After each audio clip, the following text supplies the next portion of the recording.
Dios es grande. De verdad que nuestro Dios es grande, y el que se haya dignado a morar en corazones como los nuestros habla de su grandeza y de su amor. Amén, hermanos. Vamos a ponernos en pie, hermanos, y vamos a orar para que sea el Señor quien nos hable. Oremos. Padre que estás en los cielos, gracias te damos, Señor, por todo lo bueno que tú eres. No hay forma, Señor, en que podríamos pagar todo lo que has hecho por nosotros. Y por ello es que con un corazón agradecido venimos delante de ti.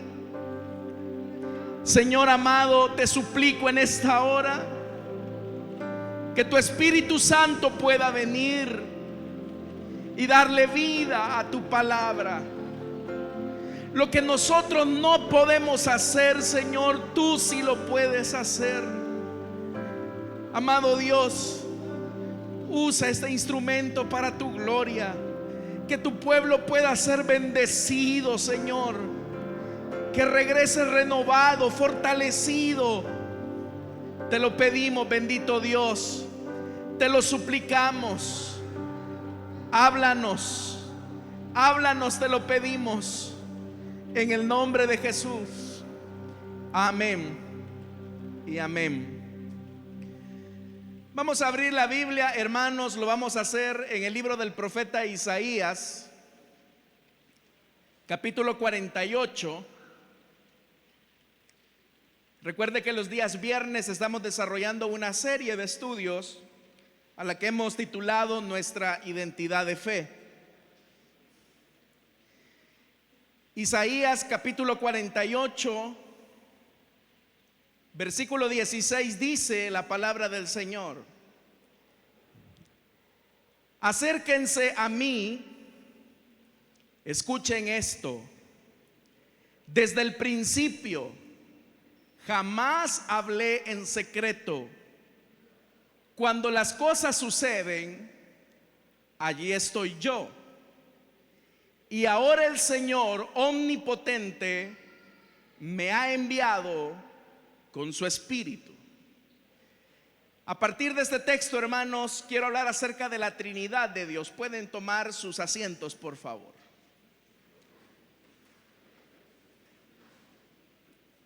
Si solamente leyéramos este pasaje de la Biblia, ya este mismo pasaje de la Escritura nos estaría revelando la naturaleza de nuestro Dios. Y quiero que por favor presten mucha atención a ese texto y vean lo que dice: acérquense a mí, escuchen esto. Desde el principio jamás hablé en secreto. Cuando las cosas suceden, allí estoy yo, primera persona. Y ahora el Señor omnipotente me ha enviado, segunda persona. Y dice que lo ha enviado con su Espíritu, tercera persona. Solo con ese pasaje de la Biblia nosotros claramente podríamos, hermanos, hablar claramente acerca de la Trinidad de Dios. Ahora quiero, hermanos, hablando acerca de las verdades bíblicas acerca de la naturaleza de Dios, y quiero mencionar la primera.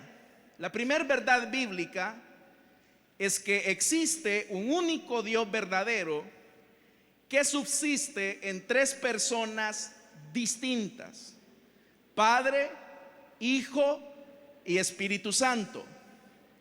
La segunda verdad es que estas tres personas participan de la misma sustancia y poseen los mismos atributos, lo que da por resultado que estas tres personas son iguales en poder y en gloria.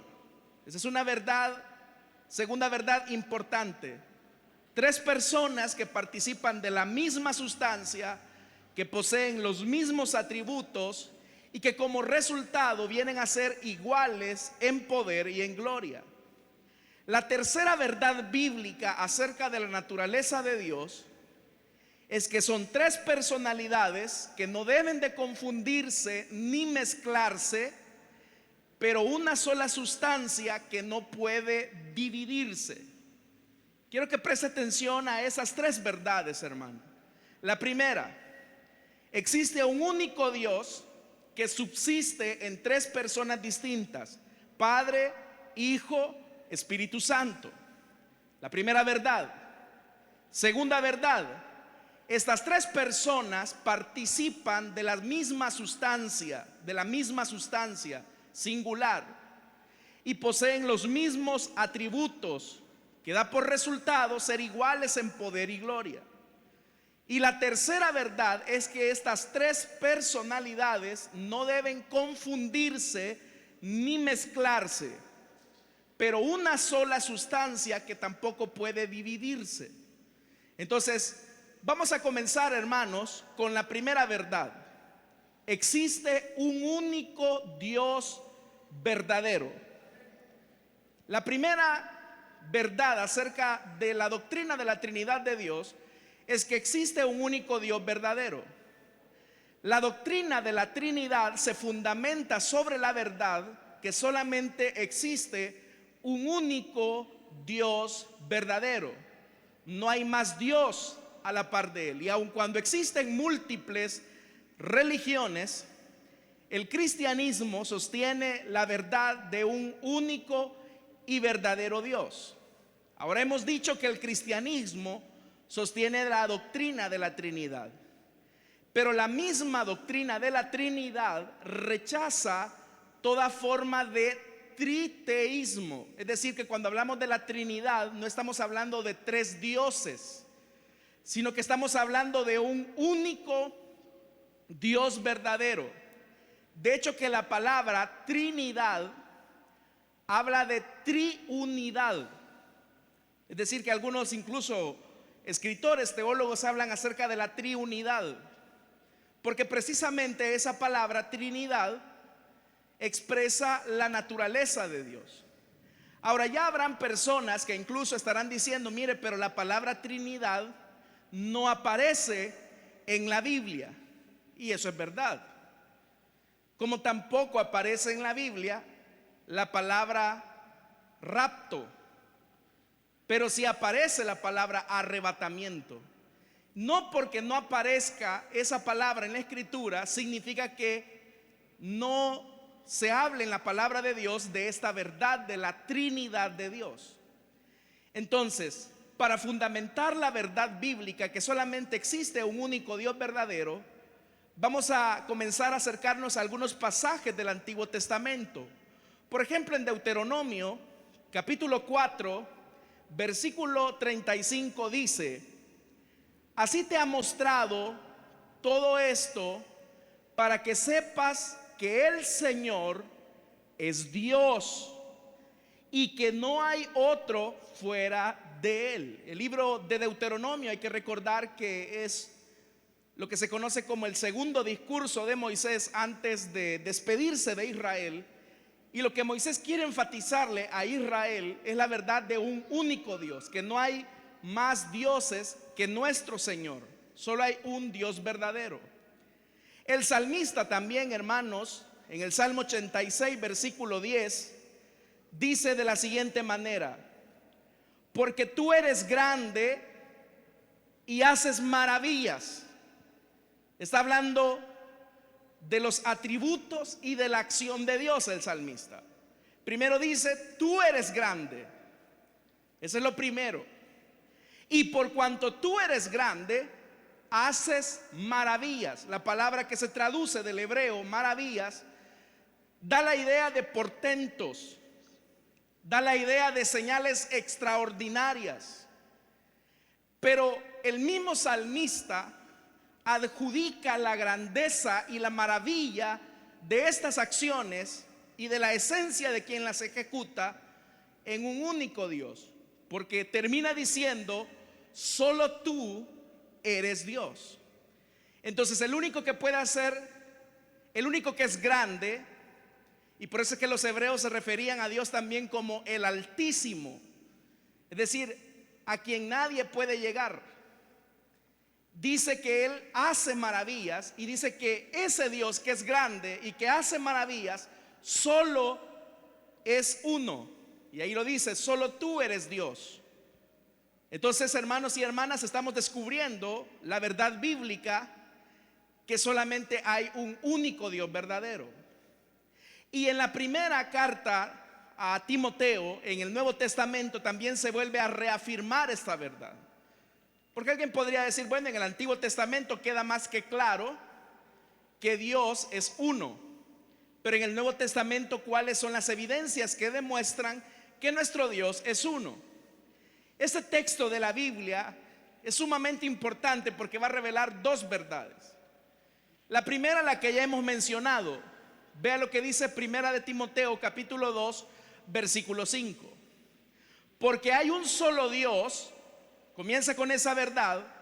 Hay un solo Dios y un solo mediador entre Dios y los hombres. Y dice Jesucristo, hombre. Entonces está diciendo que hay un solo Dios. Y lo segundo que se está diciendo es que alguien que posee la misma naturaleza de Dios es el que puede mediar a favor de los hombres. Y ese que está mediando con una naturaleza divina es Jesucristo. Entonces el Nuevo Testamento claramente nos está hablando de la verdad de un único Dios. Entonces, hermanos y hermanas, no hay dos dioses, no hay tres dioses, solamente hay un Dios verdadero. Esa es una verdad innegable de la palabra de Dios. La segunda verdad acerca de la naturaleza de Dios, acerca de la Trinidad de Dios, es que el único Dios verdadero posee una pluralidad de personas. Entonces tendríamos que decir, a partir de la primera verdad que hemos mencionado, que Dios es singular, es uno en su sustancia divina. Es decir, solo hay un Dios verdadero, solo hay un ser que posee una naturaleza divina. Esa es parte de la expresión de único Dios verdadero. Alguien que posee una naturaleza atribuible solamente a Dios. Pero ese Dios único, verdadero, es un Dios que también, hermanos y hermanas, es plural en cuanto a sus personalidades. Entonces, esto es importante. Dios es singular en cuanto a su sustancia, que es la naturaleza divina, pero es plural en cuanto a sus personalidades: Padre, Hijo y Espíritu Santo. Esa pluralidad de personas se demuestra claramente por el uso de nombres, pronombres y verbos en plural que se le asignan al único Dios verdadero. ¿Cómo nosotros llegamos entonces a descubrir que Dios, el único Dios, es trino? Bueno, porque la palabra de Dios en su revelación progresiva nos va a dar evidencia de ello. La doctrina de la Trinidad es una doctrina que pertenece a la revelación progresiva de Dios. Es decir, que Dios, hermanos y hermanas,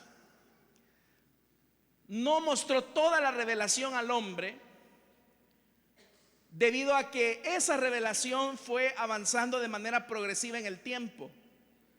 El ser humano no tiene la capacidad para comprender toda la profundidad de la naturaleza de Dios.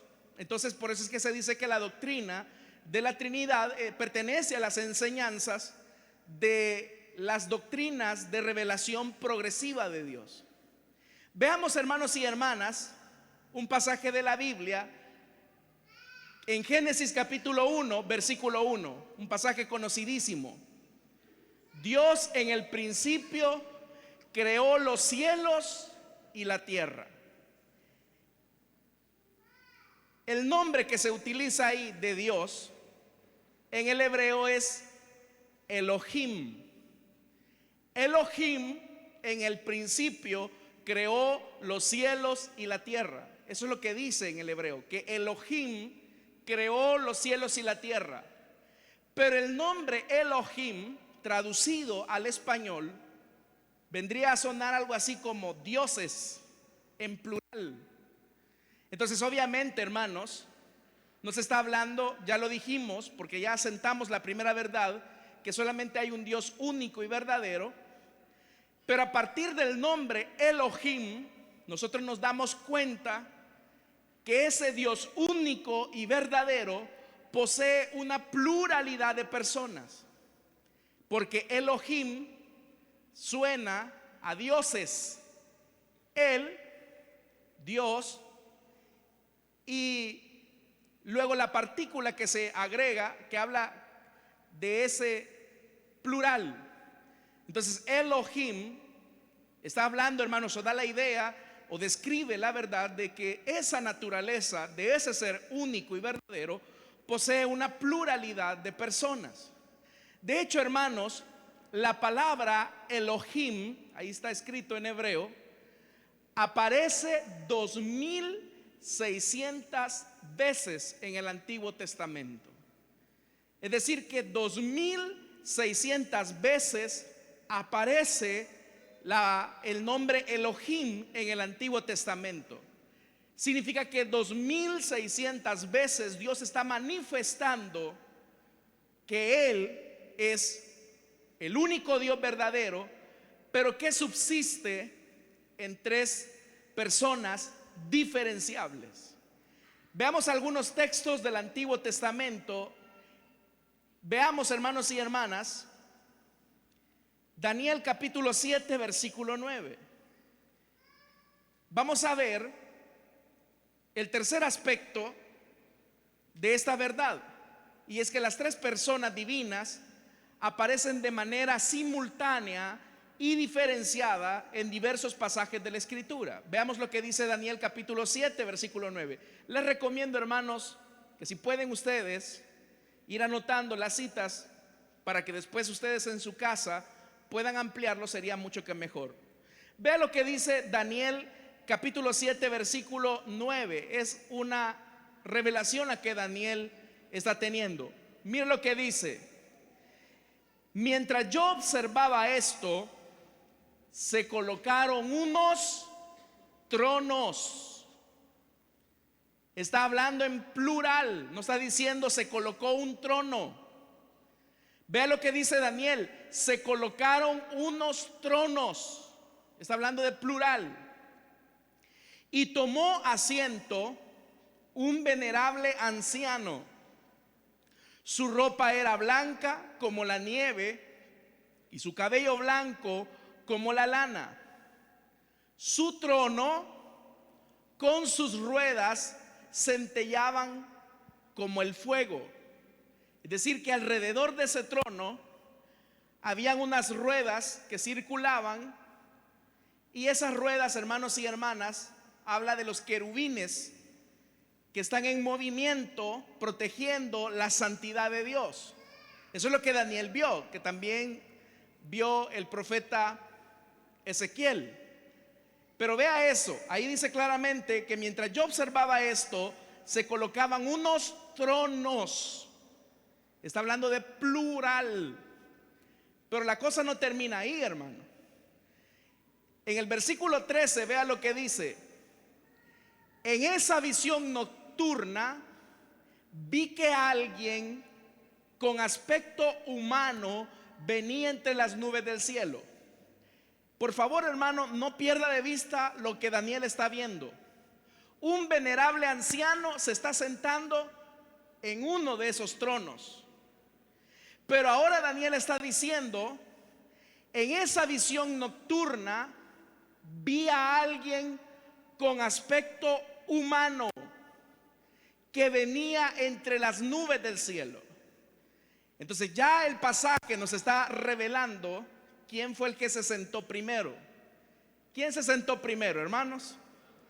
El Padre Correcto, el Padre. ¿Y quién es el que se está acercando con aspecto humano entre las nubes del cielo? El Hijo, correcto. Pero las cosas no terminan ahí. Vea lo que dice: se acercó al venerable anciano y fue llevado a su presencia. Entonces vea, allí vemos dos personas.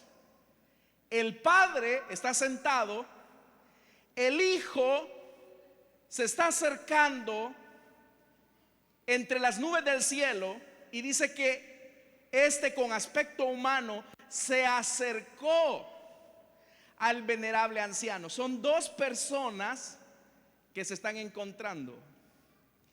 ¿Por qué es tan importante? Y eso lo vamos a ver en la próxima ocasión. ¿Por qué es tan importante entender la doctrina de la Trinidad? Porque eso describe que nuestro Dios nunca estuvo solo.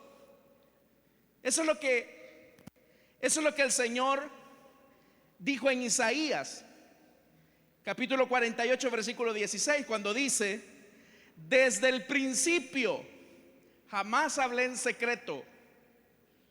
Dios nunca habló solo, porque el Padre, el Hijo y el Espíritu Santo hablan de esa comunión, de esa intimidad a la que Jesús también se refirió en la oración sacerdotal de Juan, cuando hablaba de la gloria que él tuvo con el Padre.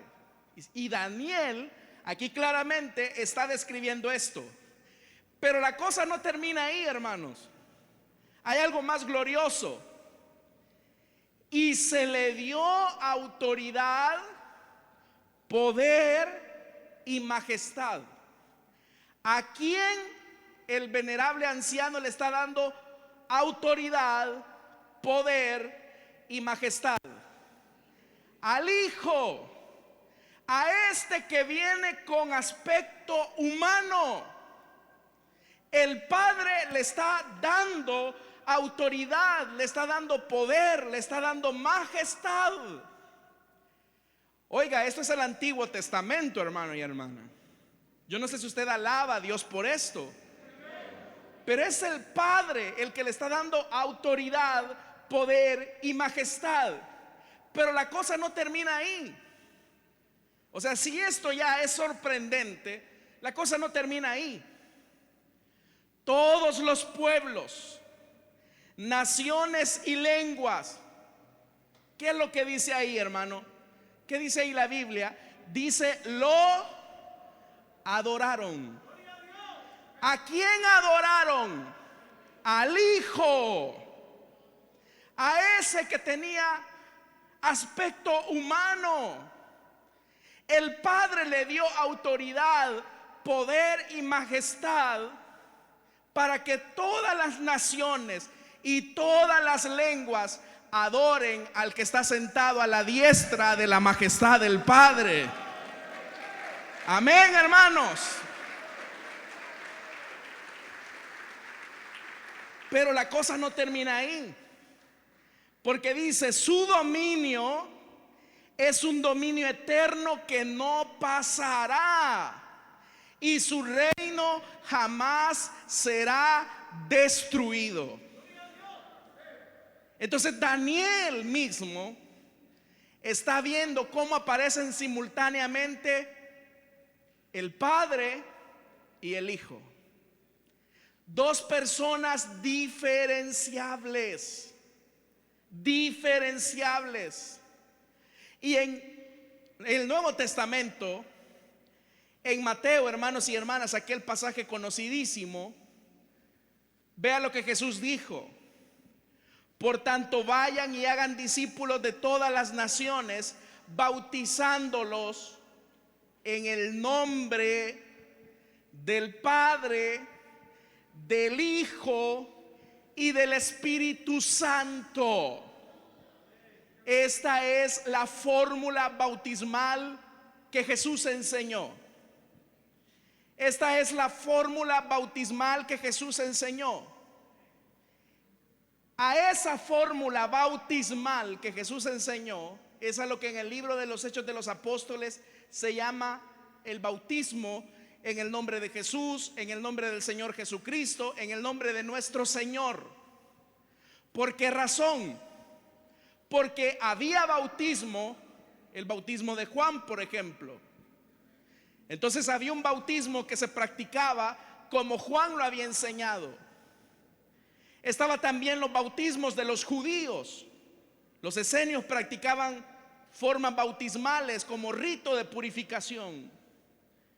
Pero al bautismo enseñado por Jesús tiene como base la fórmula en el nombre del Padre, del Hijo y del Espíritu Santo.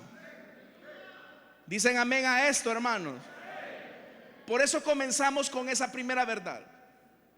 La primera verdad: Dios es uno, nada más.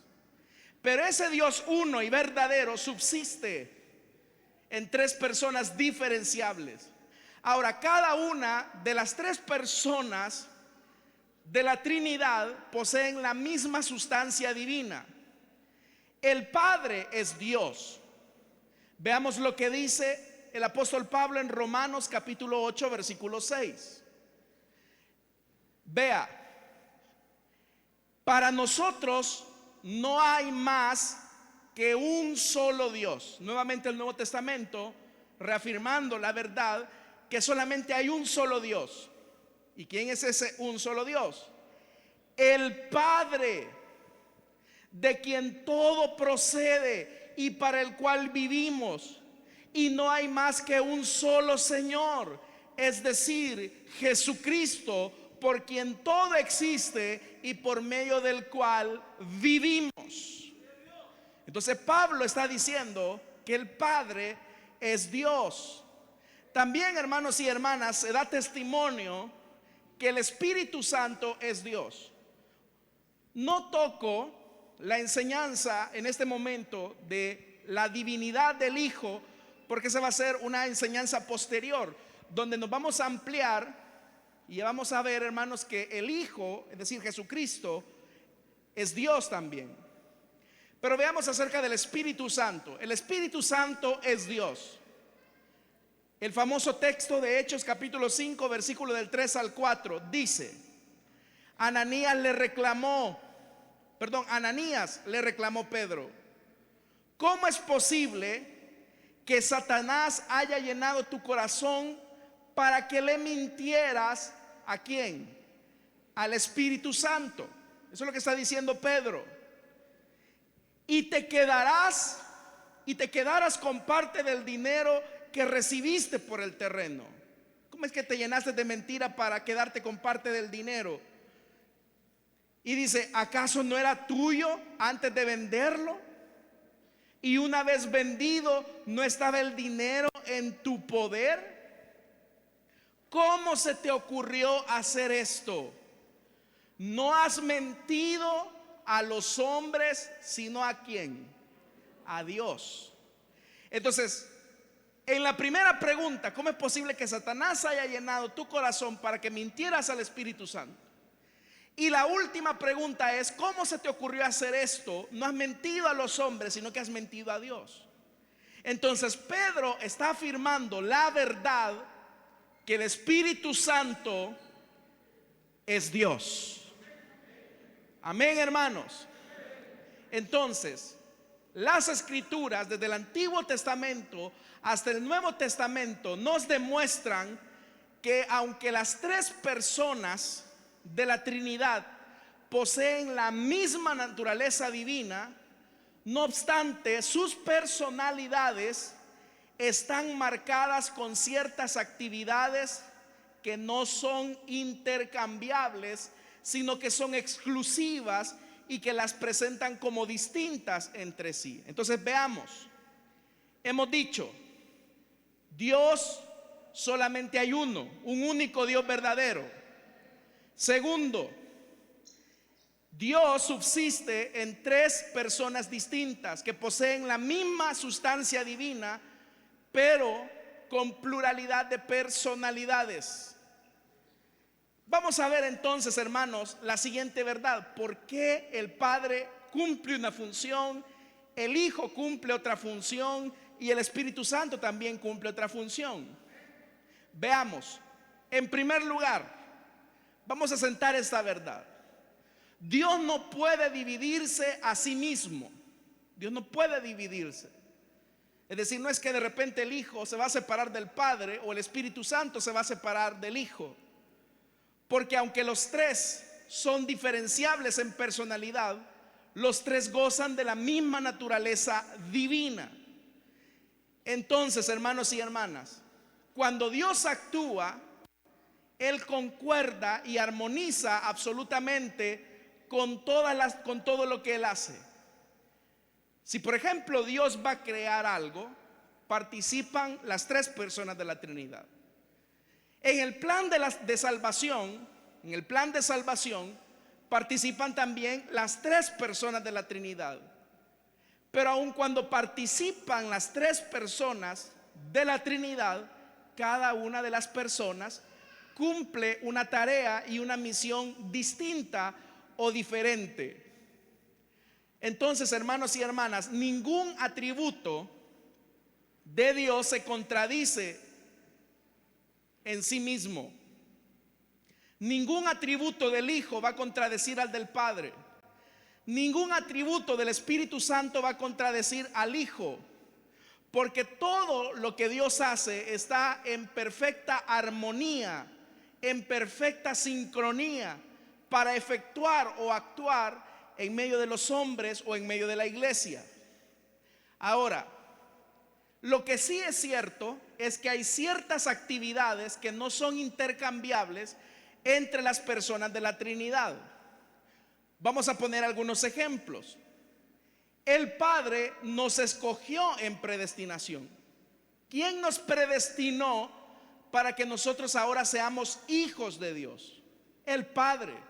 ¿Cómo lo demostramos? Efesios capítulo 1, versículo del 4 al 5. Dios nos escogió en Él antes de la creación del mundo, para que seamos santos y sin mancha delante de Él. En amor nos predestinó para ser adoptados como hijos suyos por medio de Jesucristo, según el buen propósito de su voluntad. Entonces, ¿por medio de quién es que llegamos a ser hijos? Por medio de Jesucristo. ¿Y somos hijos de quién? Hijos del Padre. Eso es lo que dice la palabra de Dios. ¿Cuántos tenemos a nuestro Dios como Padre, hermanos y hermanas? Amén. Gloria al Señor. Y vea esto. Antes de la fundación del mundo, antes de la creación de todas las cosas, ya usted estaba en la mente y en el corazón de Dios. Así que ninguno de ustedes, hermanos, es el resultado de la casualidad. Todos los que estamos acá somos el resultado del amor bendito de aquel que pensó en nosotros para enviar a su Hijo amado en la cruz del Calvario. Amén. Segundo, el Padre envió al Hijo para cumplir ese plan de salvación. Primera de Juan capítulo 4 versículo 14 dice: y nosotros hemos visto y declaramos que el Padre envió a su Hijo para ser el Salvador del mundo. Entonces, ¿quién es el que envía? El Padre. ¿A quién envía? Al Hijo.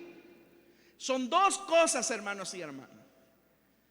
Entonces vea cómo el mismo Nuevo Testamento nos está hablando que cada una de las personas de la Trinidad desarrollan una actividad específica que no es intercambiable la una con la otra, porque nunca se dice, por ejemplo, que el Hijo haya enviado al Padre, ni nunca se dice que el Espíritu Santo se haya encarnado. Cada quien cumple una función específica dentro del plan de salvación. También, hermanos, el Padre envió al Hijo y el Hijo es el que viene por su iglesia. Vea esto. Jesús dijo esto en el Evangelio de Juan, capítulo 6, versículo 44. Nadie puede venir a mí si no lo atrae el Padre que me envió. Entonces nadie puede reconocer a Jesús como Señor y Salvador si el Padre, como lo vimos en Efesios, no lo predestinó. Pero también el Hijo, y eso es lo que dice, y yo lo resucitaré en el día final. Entonces vea, nadie puede venir a mí, dice Jesús, si el Padre no lo predestinó que viniera. Y ese que cree en mí, yo lo resucitaré en el día final. ¿Quién es el que va a resucitar? El Hijo va a resucitar a la iglesia, aquellos que duermen ya.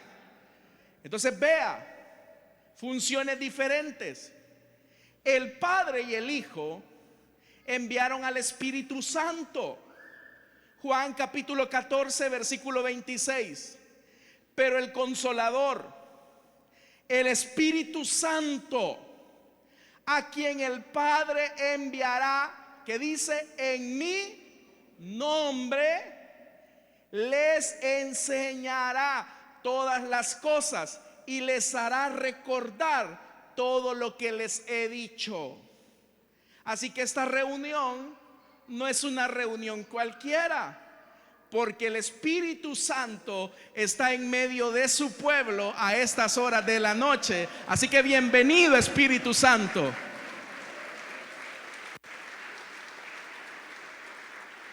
Entonces vea, el Padre gobierna con autoridad, el Hijo sentado a la majestad del Padre y el Espíritu Santo está en medio nuestro.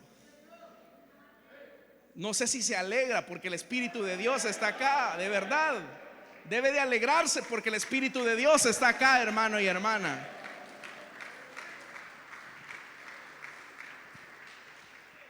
¿Y qué hace el Espíritu Santo acá? Bueno, lo primero, convence a los escogidos, al mundo, de pecado, de justicia y de juicio. Juan capítulo 16, versículo del 7 al 10. Pero les digo la verdad, está hablando Jesús, les conviene que me vaya, porque si no lo hago, el Consolador no vendrá a ustedes. En cambio, si me voy, se lo enviaré a ustedes. Y cuando Él venga, convencerá al mundo de su error en cuanto al pecado, a la justicia y al juicio. En cuanto al pecado, porque no creen en mí. En cuanto a la justicia, porque voy al Padre y ustedes ya no podrán verme. Entonces, ¿cómo es que usted llegó a la verdad? Que Jesucristo, que murió en la cruz del Calvario, resucitó al tercer día, le ha prometido salvación y vida eterna. ¿Quién fue el que puso esa verdad dentro de usted? El Espíritu Santo. Para que el Espíritu Santo pueda generar en usted el milagro del nuevo nacimiento, el Espíritu Santo actúa por medio de su palabra bendita. Amén, hermanos. Pero también el Espíritu Santo reparte dones sobrenaturales a la iglesia. Y vea lo que dice Primera de Corintios capítulo 12, versículo del 7 al 11. A cada uno se le da una manifestación especial del Espíritu para el bien de los demás.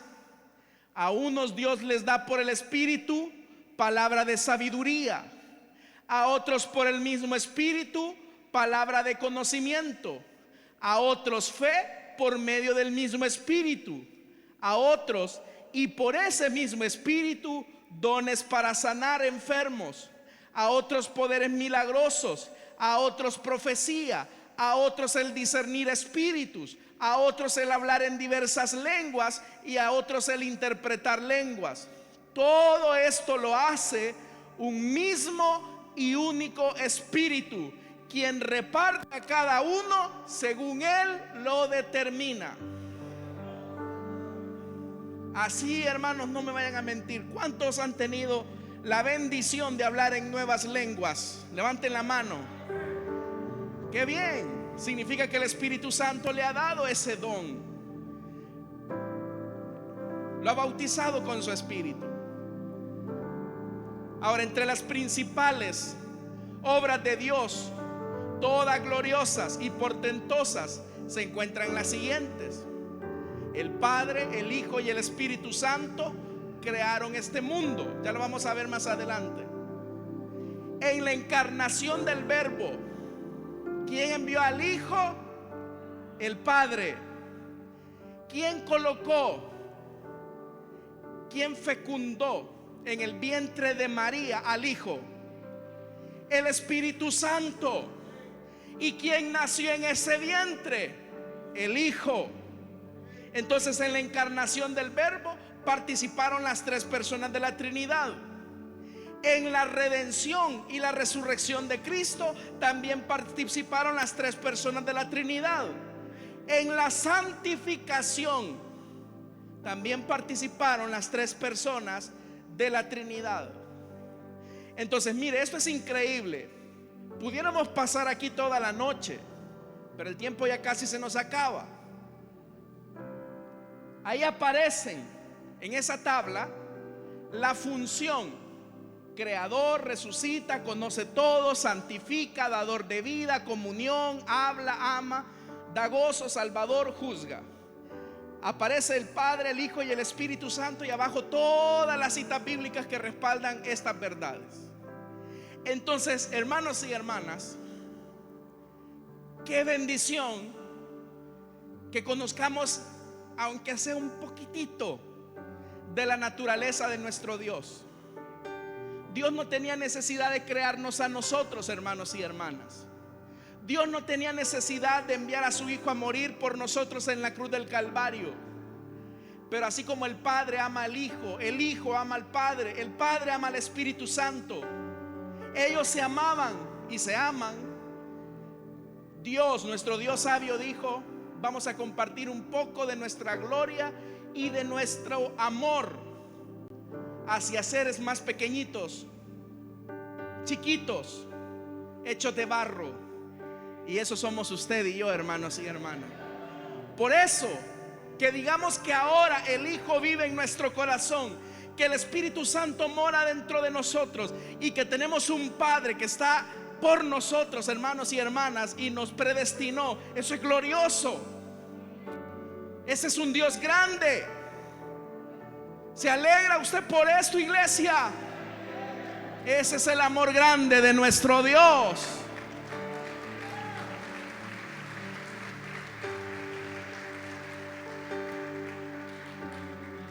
¿Qué pasaría?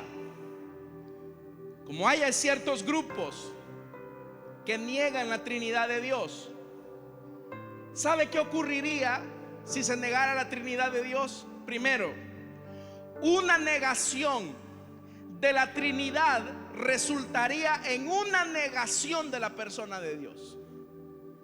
Negar que Dios subsiste en tres personas diferenciables es negar a Dios mismo. Por eso no es tan sencillo como: mire, bautícese en el nombre de Jesús. Segundo, hermanos y hermanas, segundo, el negar la Trinidad significa negar que el Padre hizo que Cristo fuera hecho pecado por nosotros y que Jesús llevó la ira de Dios que nosotros merecíamos. Porque el Padre le imputó, y eso lo vamos a ver más adelante, al Hijo todos nuestros pecados. Y Él se ofreció como ofrenda viva, como ofrenda santa y agradable ante su Padre. Él se hizo pecado por nosotros. Entonces, negar la Trinidad es negar cómo Dios ha revelado y manifestado su plan de salvación. Tercero, una negación de la doctrina de la Trinidad va a conducir a otras negaciones escriturales. como la justificación solamente por la fe, la deidad de Cristo, la perfecta expiación de Cristo en la cruz. 4. Cualquier negación de la Trinidad es una negación del mismo evangelio, porque como ya se lo dije al principio, la doctrina de la Trinidad es una doctrina progresiva de la revelación de Dios. Dios se ha venido revelando de manera progresiva. Entonces, si alguien niega la doctrina de la Trinidad, está negando ese proceso de redención y de revelación que Dios ha venido haciendo. Y por último, para recapitular todo lo que hemos dicho, verdades inobjetables acerca de la Trinidad de Dios. Voy a leer cada una de estas verdades y ustedes, hermanos, dicen amén. Solo hay un Dios verdadero que subsiste en 3 personas. ¿Dicen amén a esto? Solo hay un Dios verdadero que subsiste en 3 personas: el Padre, el Hijo y el Espíritu Santo. Y plenamente cada una de estas personas es Dios. Segundo, cada uno comparte los mismos atributos: gloria, perfección, santidad y poder. ¿Cuántos dicen amén a eso? El Padre es santo, el Hijo es santo, el Espíritu de Dios es santo. El Padre es perfecto, el Hijo es perfecto, el Espíritu Santo es perfecto. El Padre tiene poder, el Hijo tiene poder, el Espíritu Santo tiene poder. ¡Qué bendición! Tercero, tienen diferentes funciones, pero son un mismo ser. ¿Cuántos dicen amén a esto? 4. No hay 3 dioses como lo enseñan los testigos de Jehová. Solo hay un Dios verdadero. Ellos dicen: los cristianos creen en un triteísmo. Ellos creen en 3 dioses falsos. Nosotros creemos en un Dios único y verdadero que subsiste en 3 personas diferenciables. Y quinto, la Trinidad de Dios es un fenómeno esencialmente único. Así como usted es alma, cuerpo y espíritu, usted es alma, cuerpo y espíritu. Y eso ya revela algo. Dios dijo: hagamos, plural, verbo en plural, hagamos al hombre a nuestra imagen y semejanza. Le vamos a compartir al hombre algo acerca de nosotros. Le vamos a dar cuerpo, le vamos a dar alma y le vamos a dar espíritu. Y las 3 cosas unidas en el mismo ser. Y eso usted refleja esa verdad. Por eso, hermanos, honremos y adoremos a aquel que hizo posible nuestra salvación a través de esta redención y de esta revelación. Vamos a orar. Vamos a orar. Cerremos nuestros ojos.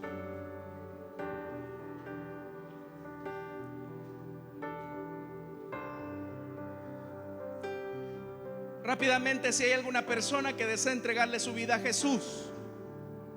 Jesús dijo algo importante: nadie viene a mí si el Padre no lo trae, porque al que trae yo lo resucitaré en el día final. Así que si tú has llegado a la verdad que Jesucristo es el Hijo de Dios, puedes ponerte en pie y queremos orar por ti. El tiempo ya se nos acabó.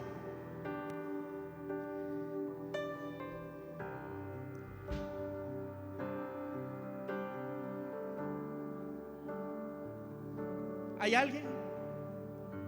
Puede ponerse en pie y vamos a orar por usted.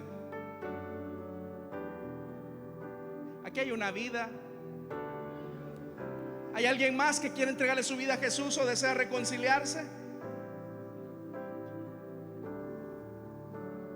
No hay nadie como tú. No hay nadie como tú.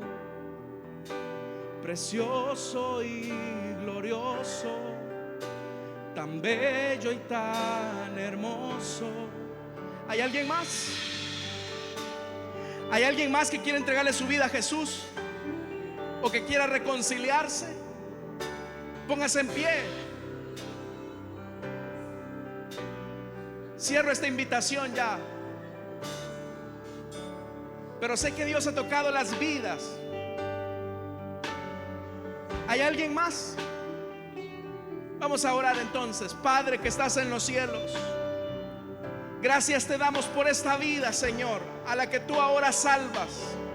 Y también a todos los que a través de los medios de comunicación, a través de la radio, a través del internet, Señor, están entregando su vida. A ti se te ha dado todo señorío y poder.